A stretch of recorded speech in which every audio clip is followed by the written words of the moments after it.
Good evening, it's Brian at Fitzpatrick's Garage, Dublin Road, Kildare. I want to show you this 1.3 ESi-VTEC Honda Jazz, and this is the ES model with a CVT automatic gearbox.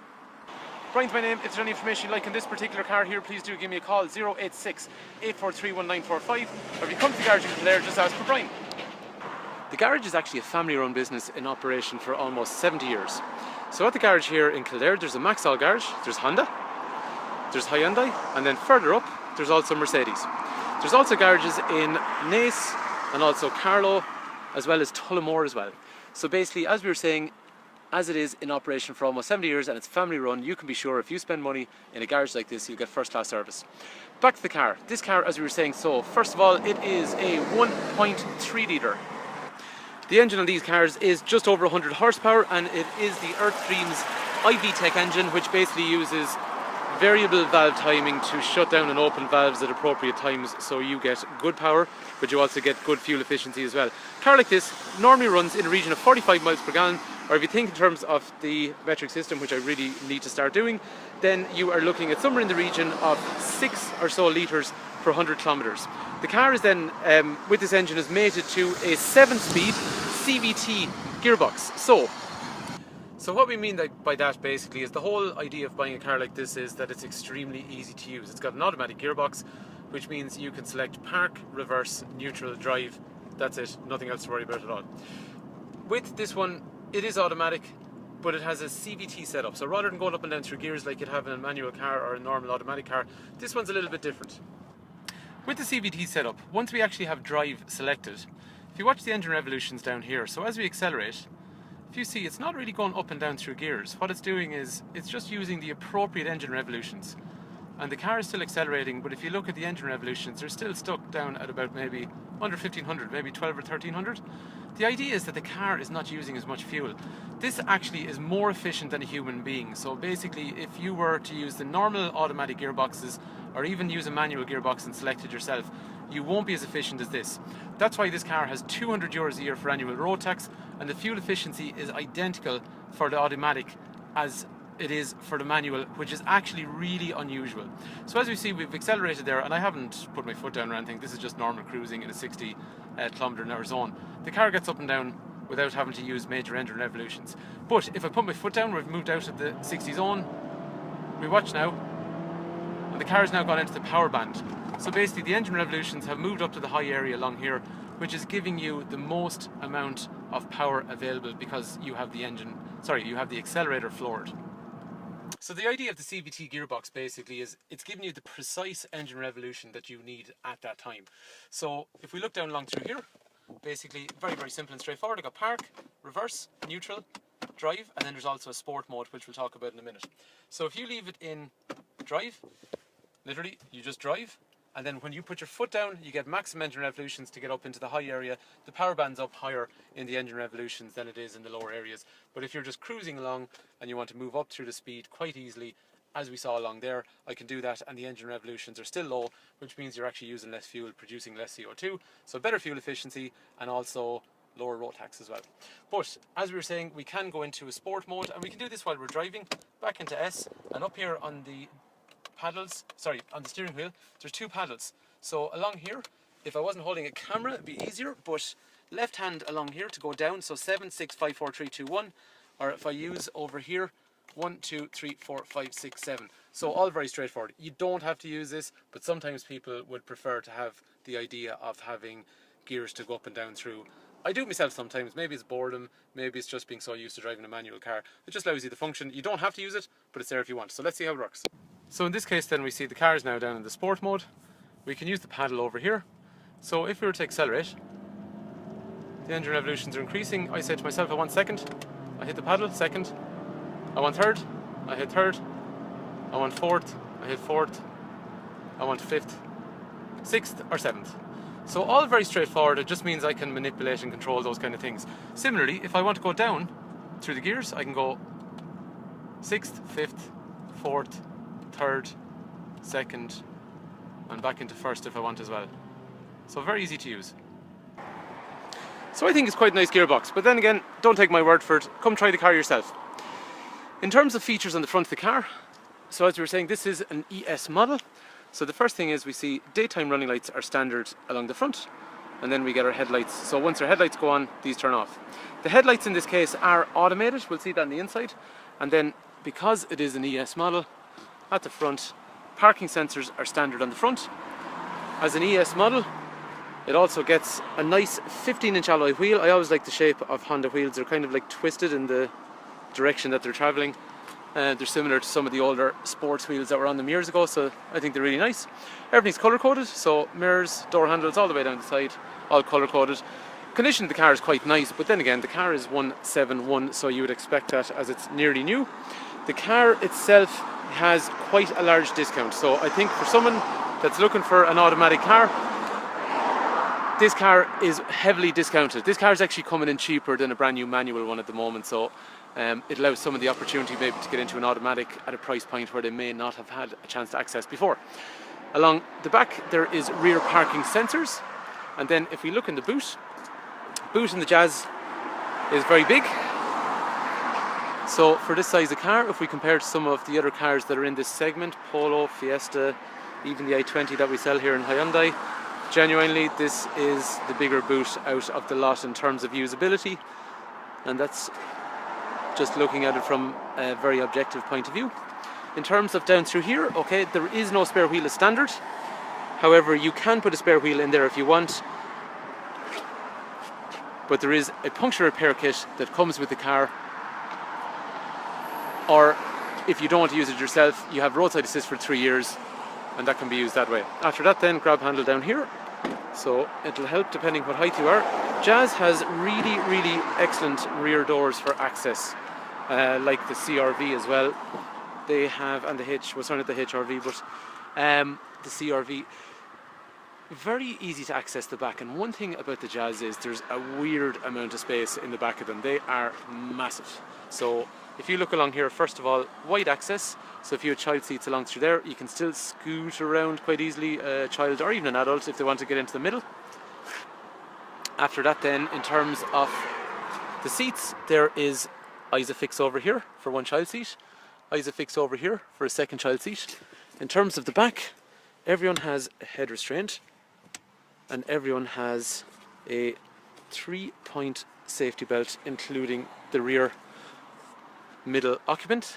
The seats are magic, so we can pull them up quite easily. So if you want, you can put something like golf clubs, a wheelchair, something quite tall and awkward. And one lady I do remember had a Civic which had this set up, and she said she could get a miniature pony into the back. So I don't think there's too many people that would have done that, but she did. So it just makes it really easy to use if you got some awkward stuff that you need to transport, which, let's face it, every now and then we do. The other thing we can do then is drop these. So in terms of doing that, I've magically stopped the camera and dropped that headrest. No, the headrest just has to be down, that's all. If you grab that and pull that forward, the whole seat drops, and now it's the same height as your floor in the back. So you end up with a really large load area, and then the other side does the same thing as well. So it actually is it's very big once you do it. But as I was saying, I could never believe the amount of space in the back of these cars. So if you sit into that car and say, for example, looking here, right, I'm 6 foot, that seat is back as far as it goes, like that's nearly a foot in front. So I got so much space, like. So okay, I'm 6 foot, I'm sitting quite comfortably in the car, and if we have a look at that. No, it's really, for that size of car, there's nothing else in this classic car that has anywhere near as much legroom in the back. So for young families, people in general that carry even adults and stuff like that, I don't know if any other cars that are in this segment that can do that. So it's really cool. Rear occupants also get a small little kangaroo pocket behind the passenger seat over here as well. And in terms of the door, there is an electric window here, and if you have kiddies, there's a child lock over here, as you'd expect as well. If you move up front on the door card here, there is electrics for windows front and rear, and because of the ES model, we've got electric folding. Seat is adjustable height-wise, and then the back part of the seat adjusts backwards and forwards. Oh, and actually there's one really neat thing I want to show you.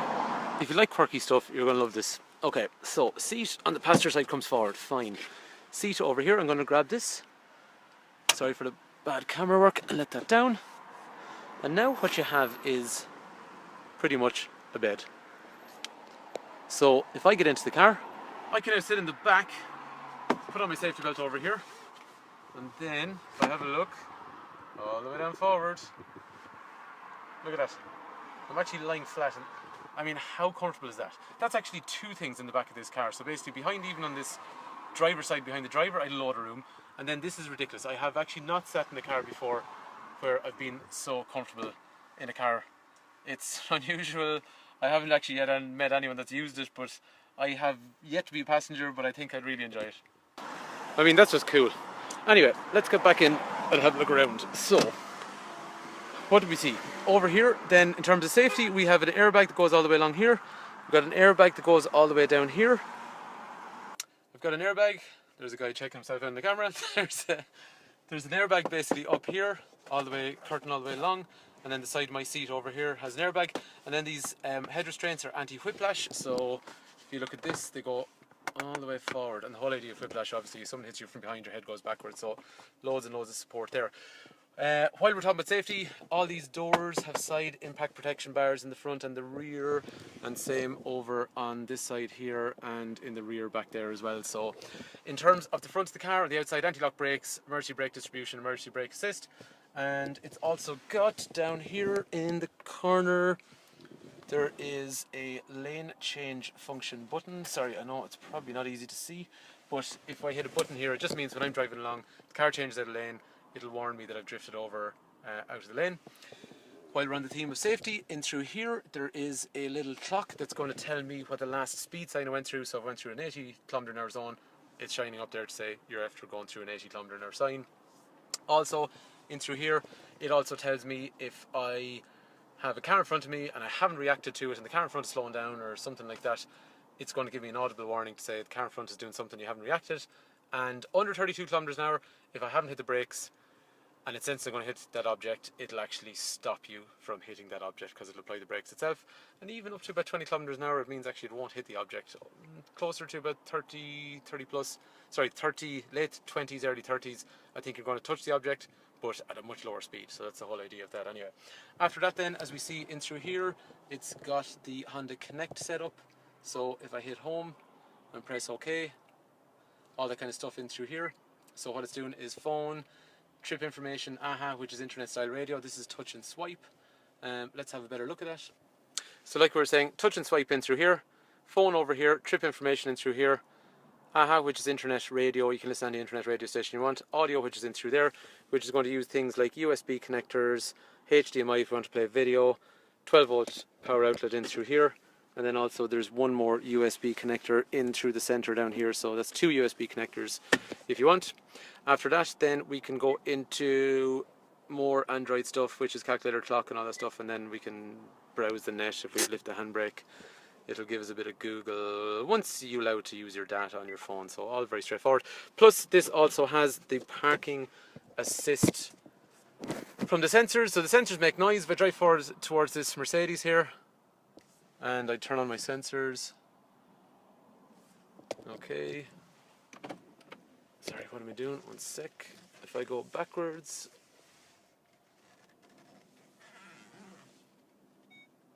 so what it's doing along here is telling me that I've got an approaching object behind me, and same idea, and then if I go forward it's going to do the same thing as well. So driving up to this Mercedes, as we see over here, it's telling us in the front right we got a problem, and same over here as well. So all very clear and easy to use in fairness. After that then, heating controls up through the centre. Have your normal heating controls in through here, warm or cold, where you want the air to blow, and then AC for air conditioning, and then rear demister, which also demists the wing mirrors, which is dead handy when you're going onto a motorway or something like that as well. In through here then, the paddles we've already seen, down through the gears and up through the gears. Headlights are automated, and one thing I was going to say to you, when you go into an unlit area, they will go to the fulls. When you meet traffic, they will go to the dip all by themselves. Wipers over here are automated. Cruise control is in through here, so you can set your speed and maintain it and use the speed limiter. Volume controls are in through here. Bluetooth is over through here, which can be voice activated, so you can use phone, and then trip meter in through here for average speed, fuel consumption, how much fuel you've left, and the other safety warnings we were telling you about, including the lane change warning and speed, and in this case it's speed because I'm low on fuel. Parking sensors front and rear on or off, lane departure warning on or off, height of the lights, and then traction control that we talked about already. So that is a Honda Jazz ES, and in fairness, I don't care who you are, that car, for that size of car, for that price point, there is a ton of stuff in that car. So if you look at the comfort in terms of if someone's sitting in the front of the car or the rear of the car, as we've seen, there is loads of comfort in the car. It's safe, it's got actually some safety features that you wouldn't find on even premium brand cars. It's got nice specification, they're extremely reliable. It's 200 quid a year for road tax. It does around 45 miles per gallon. You don't use your left foot or your left arm because it's automatic. There is a ton of reasons why you should look at this kind of a car. If you're familiar with Jazz, please do give me a call, come down and have a try in the car. If you're not familiar with Jazz, please do give me a call, come down and try the car. We can give you trade-ins. We can also go through finance. So we deal with every major lender in Ireland. So finance, I suppose, like, look, 3/4 of people basically picking up cars out of the showroom now need some sort of financial arrangement. So we can do that, and we can do it at competitive rates because we deal with all the major lenders. In terms of trade-ins, we've for years always have, there's a really cool old Mercedes. Ooh, it's nice. We can always give very good trade-in values because we have a good network of trade contacts that we sell cars onto, and also a good demand for second-hand cars anyway. I would urge you to try this car. It's got, you know, for the price point it's at, and plus the discount that's on it, it makes more sense to buy this than to buy a brand new one right now. Anyway, hopefully this video is of interest. If there's something I've missed on it, please do ask and I can show it to you or send you another video. 086 843 1945. I'll go through all details. If you want estimates on what your own car is worth or what finance works out as, just give me a shout, no matter where you are in the country, no problem, because we deal with everyone in all the 26 counties. Thanks for taking time to watch. If you managed to watch all the video, fair play, appreciate your time.